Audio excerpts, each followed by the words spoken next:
नमस्कार, मी ॲडव्होकेट अमोलराजे बांदल पाटील आणि आपण पाहतात सह्याद्री दर्पण. पुन्हा एकदा विषय जिल्हा परिषदच्या अनुषंगाने आपण बोलतोय आणि आज पुन्हा एकदा आतकरगाव किंवा खालापूर तालुक्याच्या बाबतीत बोलूया. जिल्हा परिषदेच्या बाबतीत आता झाले काय माहिती का, शिवसेना शिंदेगड जो आहे, एक तर त्यांना उमेदवार नव्हतं, हे मिळतच नव्हतं. बाई शिंदे हा दिग्गज चेहरा खानावा पंचायत समितीसाठी लढतोय.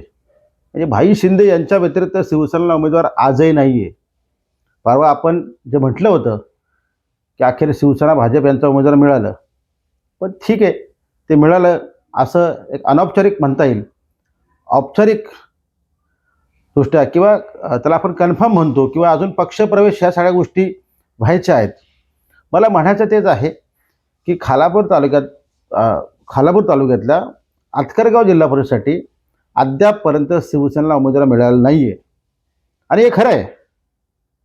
ओरिजिनल जे काही शिवसैनिक आहेत, मूळ शिवसैनिक जो आहे,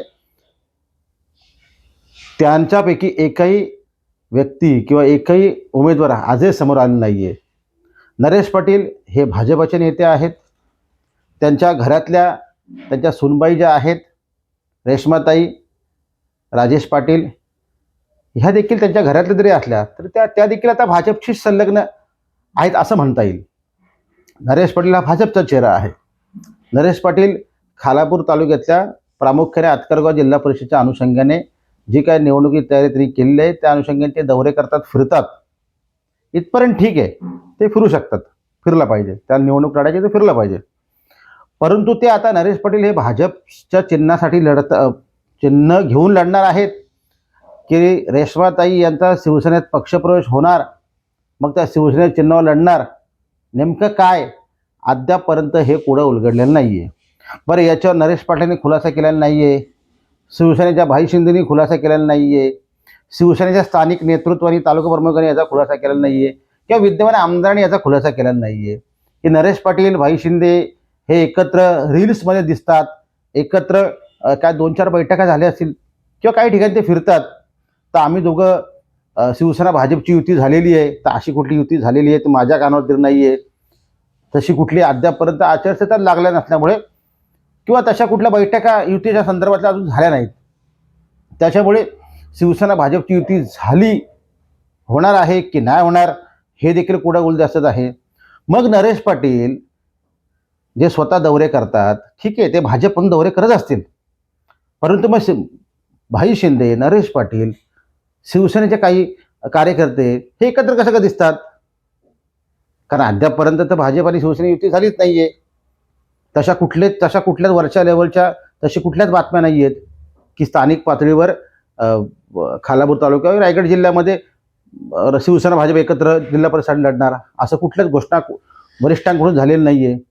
माझं म्हणणं तेच आहे. माझं म्हणण्यापेक्षा हे कार्यकर्त्यांचं म्हणणं आहे, भाजपच्या कार्यकर्त्यांचं देखील म्हणणं आहे, शिवसेनेच्या कार्यकर्त्यांचं देखील म्हणणं आहे की अद्यापपर्यंत आमदार साहेबांनी या ठिकाणी आतकरगाव जिल्हा परिषदेसाठी उमेदवार अद्यापपर्यंत जाहीर केलीच नाही आहे.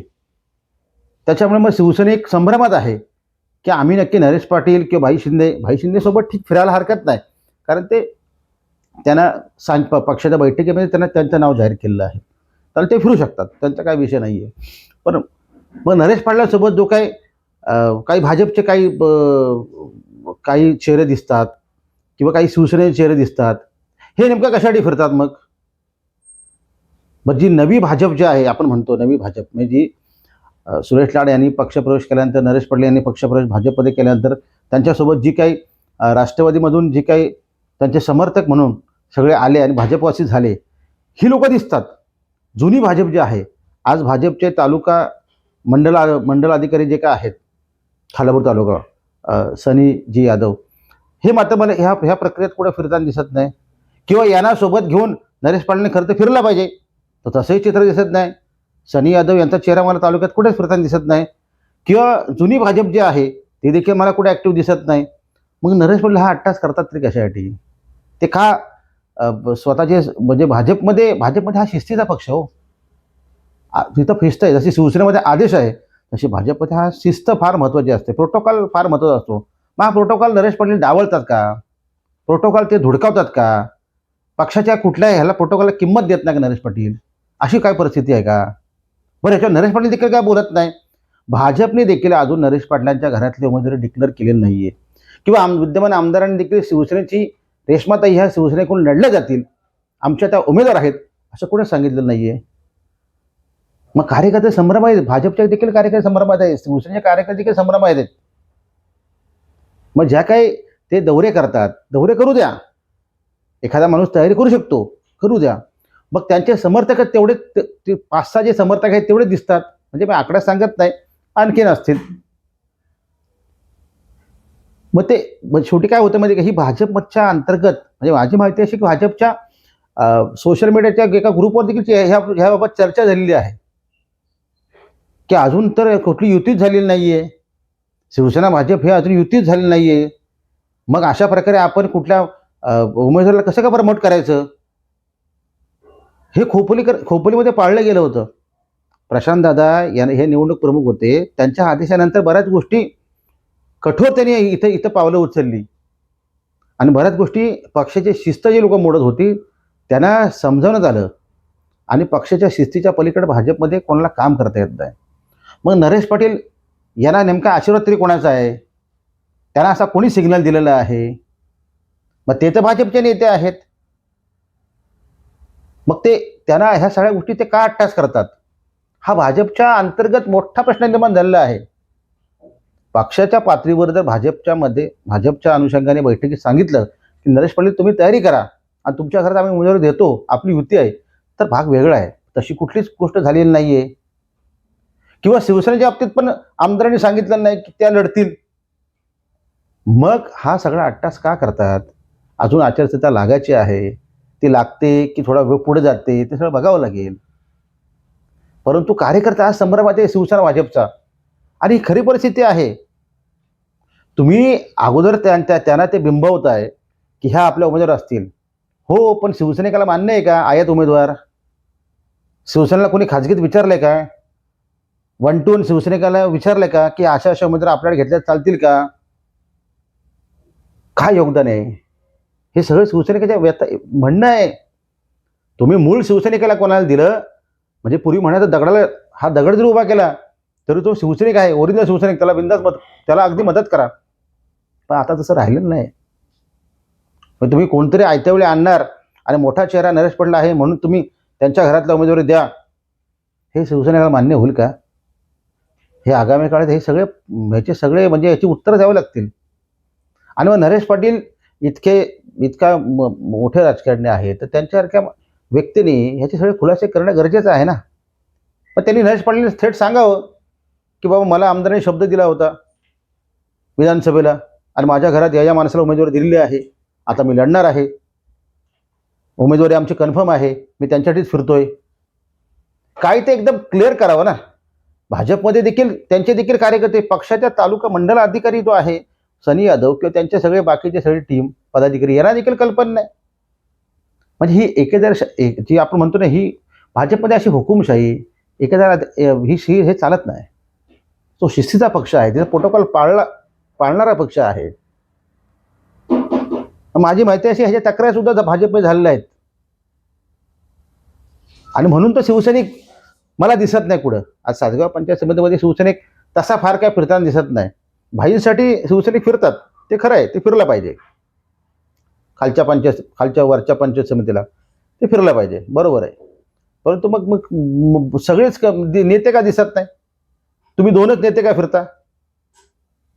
तर याचं पुढं लवकर सोडवलं पाहिजे. नरेश पाटील ह्या म्हणजे ते चांगले पक्के राजकारणी आहेत. तर आता पूर्वीसारखं राजकारण राहिलेलं नाही आहे. राजकारण देखील बदललं आहे, पिढ्या बदलल्यात. तरुण वर्ग, युवक युवती सगळ्यांना आता सगळं ज्ञात आहे, कोण काय करतो, कोण कुठले फासे टाकतो.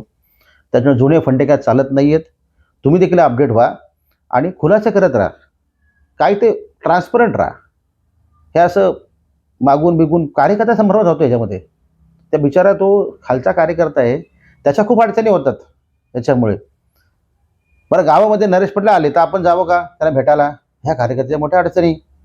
बरं, गेलं तो अजून गेलं आणि नाही गेलं तरी दोन्हीकडून म्हणजे डबल ढोलकीसारखी कार्यकर्त्याची अवस्था होऊन बसलेली आहे. पण ही शिवसैनिकाची देखील अवस्था आहे आणि ही भाजपच्या कार्यकर्त्याची प्रामुख्याने अवस्था झालेली आहे. आणि सगळ्यात महत्त्वाचं म्हणजे शिवसेनेला उमेदवार मिळत नाही आहे. आता आयात करावा लागतोय. हे दुर्भाग्य आहे, दुर्भाग्य आहे. काय परिस्थिती ओढावली शिवसेनेवर, भयानक आहे ना सगळं. आणि म्हणून ते नरेश पाटलांचे उपकार आहे शिवसेनेवर. नरेश पाटील शिवसेना चालवतात काय, ही पण देखील चर्चा आहे. आता चालवली तरी हरकत नाही, का ते नेतेच आहेत, चालू शकतात. ते चालवत नसेल असं मला वाटतं. पण त्यांनी आता त्या अजून त्यांना त्या खालच्या पंचायत समितीला म्हणजे सासगाव पंचायत समितीला उमेदवार मिळत नाही. ते नरेश पाटील डोकं लावणार आहे, नरेश पाटील त्यांना उमेदवार देतील. काय शिवसेनेच्या नेत्यांमध्ये सुरुवातीला एकवाक्यता नाही आहे, त्यांना उत्साह देखील नाही आहे, उमेदवार देखील त्यांचा नाही आहे. आता हा आयात करून उमेदवार ते इथं आतकरगाव जिल्हा परिषद लढण्याचा प्रयत्न करतात नरेश पाटलांच्या ताकदीवर. म्हणजे नरेश पाटील फार मोठी ताकद आहे आणि त्या ताकदीचा आपल्याला फार मोठा फायदा होईल ह्या अशा भ्रामक किंवा मोठ्या कॉन्फिडन्सवर ते शिवसेना इथली जागा लढते दिसेल. कुठला कॉन्फिडन्स आहे किंवा कुठला आत्मविश्वास आहे, परंतु कार्यकर्ता संभ्रमात आहे. काय ते विद्यमान आमदारांनी आणि भाजपच्या श्रेष्ठींनी एकदा क्लिअर करावं की बाबा आमची युती आहे, ह्या माणसाला उमेदवारी दिलेली आहे, आता सगळ्यांनी एकत्र काम करा. किंवा आमची युती नाही आहे, काय ते क्लिअर करा ना. लोकांना आणि कार्यकर्त्यांना काय संभ्रमात करता तुम्ही. असो, हा संभ्रमाचा मुद्दा होता, तो तुमच्यासमोर यायला पाहिजे म्हणून तो आपण व्यक्त केला आहे. जी जनमानसात जी गावखेड्यात जी भावना आहे कार्यकर्त्याची नागरिकांमध्ये, त्या गोष्टी मांडल्या पाहिजेत. त्या आपण मांडण्याचं काम करतोय. तुम्हाला कुठल्या आणखीन काही गोष्टी सुचवायच्या असतील तर सुचवा कमेंटमध्ये. व्हिडिओ कसा वाटला जरूर कळवा. तोपर्यंत थांबूया.